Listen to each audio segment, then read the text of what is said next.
All right, so for this game, looks like we have what is essentially an in and out game with a bit of a curveball, but at its core, yeah, we just have in and we have out. Now we have a bunch of elements. We have G, J, M, and then we've got P, R, and S.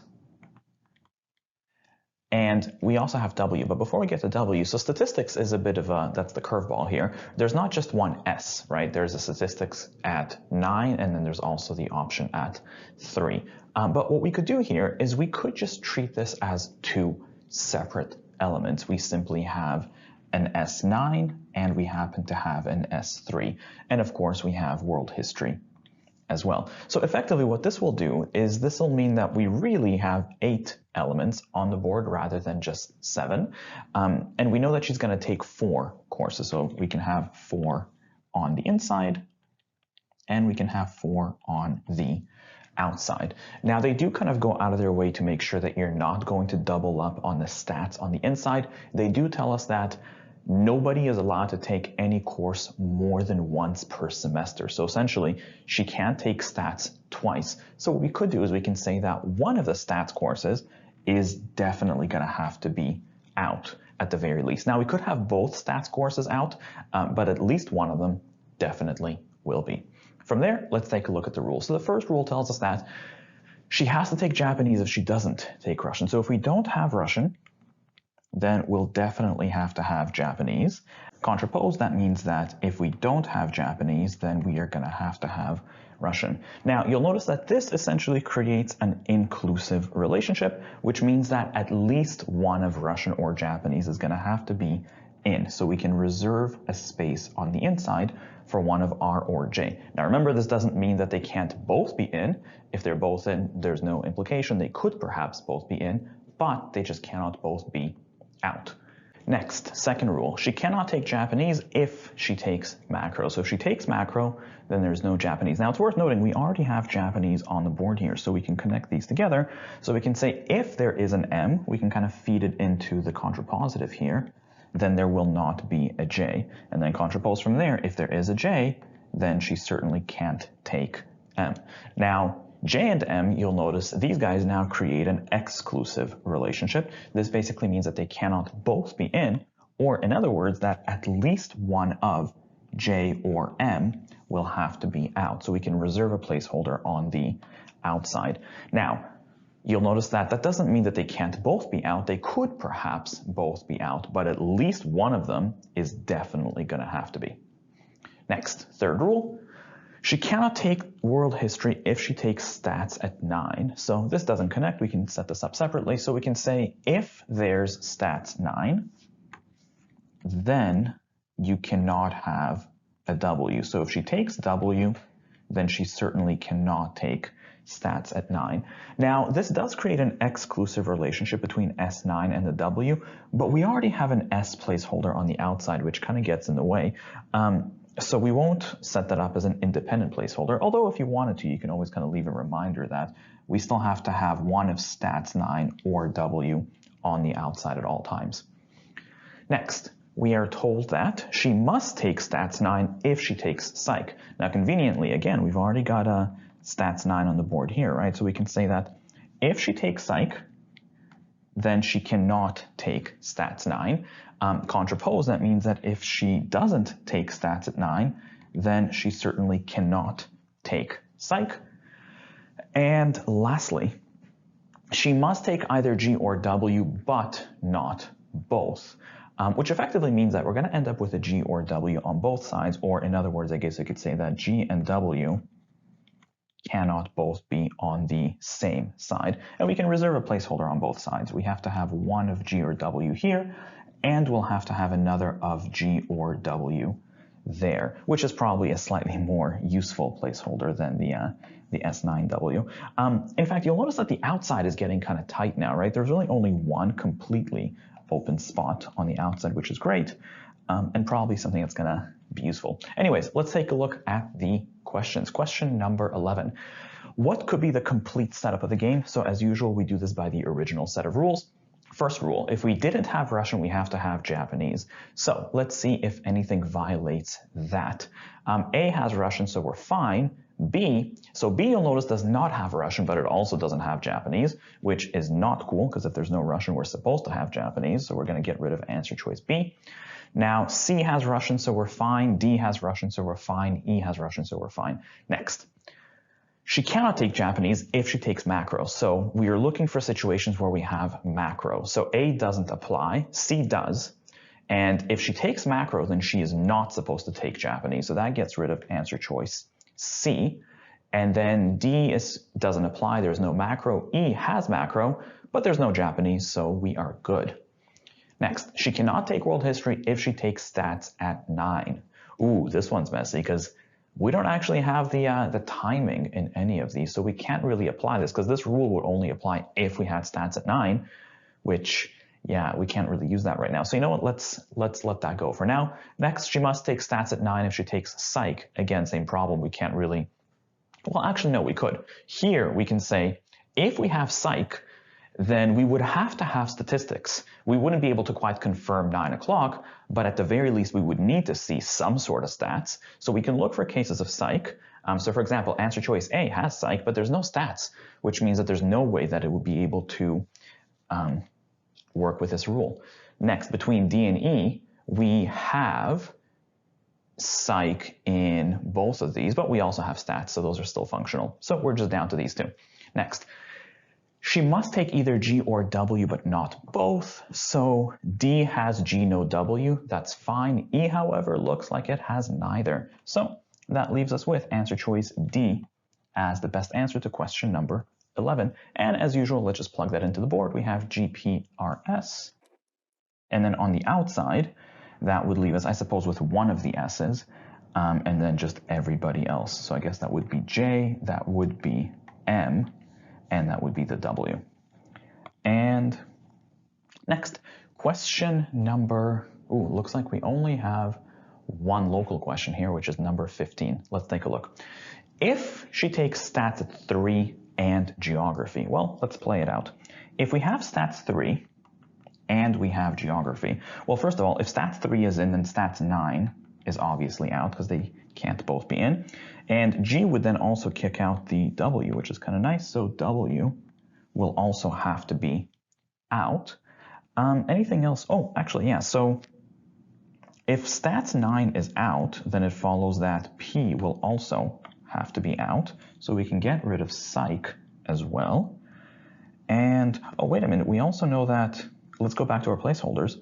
One of J or M has to be out. So we can say that we can reserve a placeholder here for one of J or M. And now that just leaves us with everybody else on the inside. So who are we missing? R is going to have to be in, and I suppose the other of J or M. And R on their own doesn't really quite trigger much, so that's okay.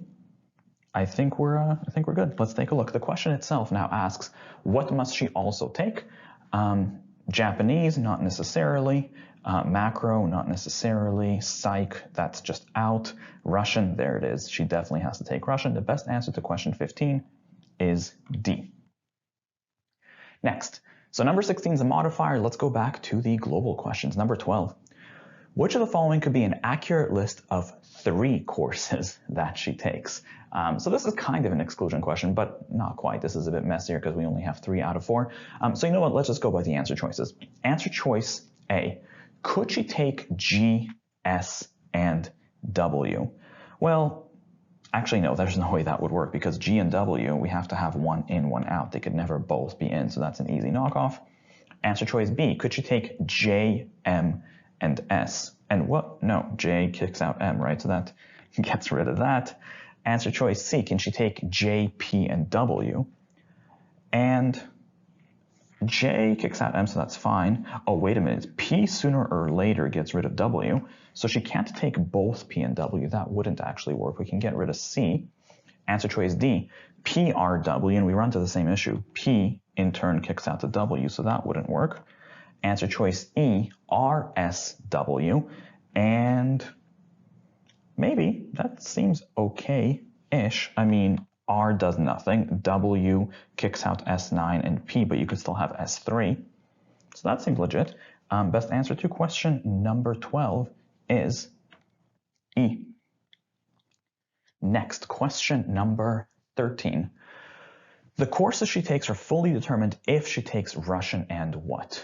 Oh, I suppose this is kind of almost a local question now, because if she takes Russian, so Russian would be in. Let's figure out everything that tells us, which unfortunately is nothing, because if Russian is in, it doesn't actually trigger much. That's kind of a dead end, and there's plenty of room on the inside. So I guess the question now is, what other course would allow you to completely lock the game? Okay, let's try this out. A, W. If we have a W, would that completely lock the game now? Well, W being in certainly would kick out S9 and P. And then G would also have to be out because W and G don't play nice. Would that be enough though? Because that feels like, so at that point we would kick out S9, we would kick out P, and we would kick out G. But J and M, for example, we still have to have one of those two guys out. That still feels like they could go either way, so I'm not sure that's going to be enough. Answer choice B. Would stats be enough to lock the game?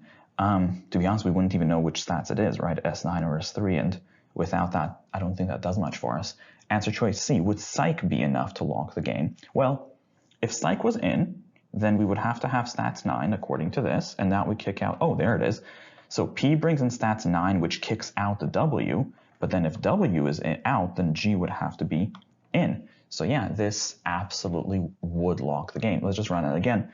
If we have psych on the inside, then we have to trigger stats 9, which in turn kicks out W and brings in G, which then locks. Everybody else would then have to be out, including J, M, and, oh, the other S, S3. So to the question, what would lock the game? That would be answer choice C for question number 13. Next, number 14. Alicia could take stats at either time if she does what? So the question becomes, what would allow her to still take stats at any time? Well, actually, we can take a bit of a shortcut here, because we know that essentially, if she takes psych, then that would force her to take stats at 9. So that wouldn't allow her to take stats at any time. She would be forced to take stats at 9. And similarly, if we have a W, that would kick out stats at 9, which means that she would at best be able to take stats at 3. So in other words, both P and W would force her to only take a certain statistics course. So we can cross off any answer choice that has either a P or a W, which, actually, look at that. B, C, D, E are out. That leaves us with answer choice A as the only viable answer choice here. Next, question number 16. So suppose that that she must take stats if she takes psych, but then she's not restricted to 9 a.m. She could go either way. So that kind of gets messy. So instead of the psych course forcing her to take stats 9, so this, she now has to take stats, but we don't know when. So I suppose we have to kind of disconnect this now, because stats 9 kicking out W still applies. We just don't necessarily know that P is going to lead into that. So this is going to be now a separate rule. And we can add on now that P simply leads to stats. And if you don't have stats, then you're not going to have a P.